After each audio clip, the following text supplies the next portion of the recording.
تم پر جنت حلال ہو جائے گی۔ جنت کا نام سنتے ہی شداد حضرت ہود علیہ السلام سے پوچھنے لگا کہ یہ جنت کیا ہے۔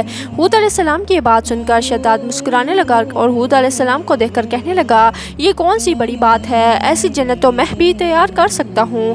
حضرت ہود علیہ السلام نے شداد کو اس کے کفر اور شرک سے روکنے کی بہت کوشش کی لیکن یہ بدبخت باز نہ آیا۔ چنانچہ اس وقت شداد نے اپنی سلطنت کے بڑے بڑے کاریگروں کو اکٹھا کر لیا اور احقاف میں ارم کے مقام پر 20 کوس لمبی اور چوڑی جنت بنانے کا کام شروع کروا دیا۔ چنانچہ شداد کی تیار ہونے والی اس جنت میں سونے اور چاندی کی اینٹیں لگائی گئی اور وہاں جواہرات بھی لٹکائے گئے اور اس بدبخت شداد نے اپنی اس بنائی جانے والی جنت میں شہد اور دودھ اور پانی کی نہریں بھی رواں کر دی۔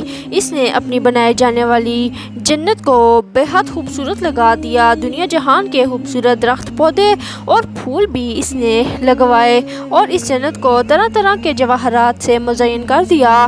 قوم آج چونکہ پہلے ہی بلند و بالا پہاڑوں کو تلاش کر کے محلات بنانے کے اندر ماہر تھی اور شداد کی سلطنت میں تو یہ فن عروج پر تھا کہ چنانچہ ریت کے ان بلند و بالا ڈیلوں پر بہت بڑے بڑے ستون کھڑے کر دیے گئے۔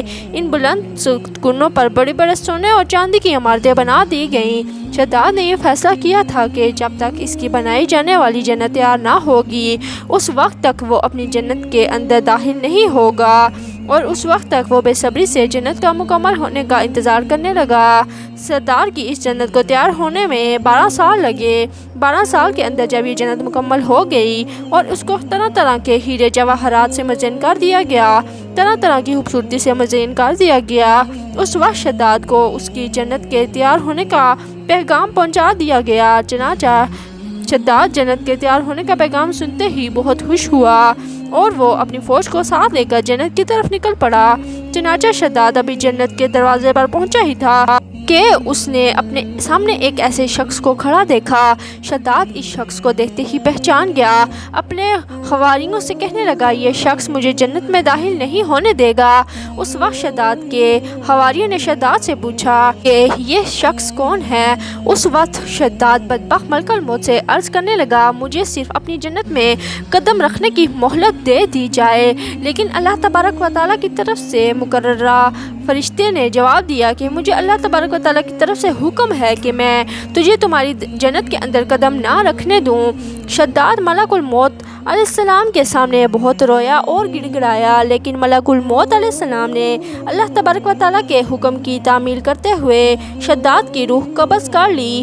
چنانچہ شداد کی موت کے بعد حضرت جبرائیل علیہ السلام نے ایک زوردار چیخ ماری اور شداد کی بنائی ہوئی ساری جنت مٹیوں مٹی ہو گئی اور حضرت ہود علیہ السلام نے اس کی موت کے بعد قوم عاد کو 12 مرتبہ سمجھایا لیکن قوم عاد باز نہ آئی۔ حالانکہ شداد کا یہ انجام قوم عاد کے لیے کافی تھا، لیکن جب انسان کی عقل پر غرور کا پردہ ہوتا ہے تو چاہے شداد ہو یا شدید اس کو کسی کو پرواہ نہیں ہوتی، لیکن جب انسان کی عقل پر غرور آ جائے تو اس کا انجام دکھائی نہیں دیتا۔ ہود علیہ السلام نے قوم عاد کو شداد کا انجام بتا کر ڈرانے کی کوشش کی لیکن وہ قوم باز نہ آئی۔ اسی طرح اللہ تبارک و تعالیٰ کی نافرمانیاں کرتی رہی یہاں تک کہ ہود علیہ السلام مایوس ہو گئے۔ اللہ تعالیٰ نے اس وقت حضرت ہود علیہ السلام کو حکم دیا وہ اپنے ساتھیوں کو لے کر اس علاقے سے چلے جائیں۔ اللہ تبارک و تعالیٰ کے اس حکم کا عمل کرتے ہوئے ہود علیہ السلام نے اس وقت آخری مرتبہ اپنی قوم کو سمجھانے کی کوشش کی لیکن پھر بھی وہ قوم نہ سنی۔ حضرت ہود علیہ السلام اپنے ساتھیوں کو لے کر اس علاقے سے روانہ ہو گئے۔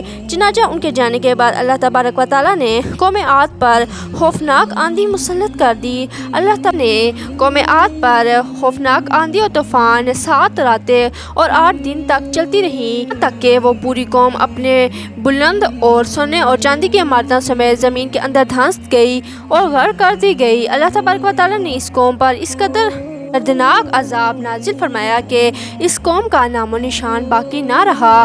جس وادی کے اندر بڑے بڑے بلند و بالا محلات تھے وہ تمام کی تمام وادی ایک ریت کے صحرا کے اندر تبدیل ہو گئی۔ قوم عاد کے اس علاقے کو اللہ تبارک و تعالیٰ نے اس طرح زمین کے اندر غرق کر دیا کہ وہاں پر صرف اور صرف ریت کے ٹھیلے بچے تھے اور کسی بھی چیز کا نام و نشان نہ بچا۔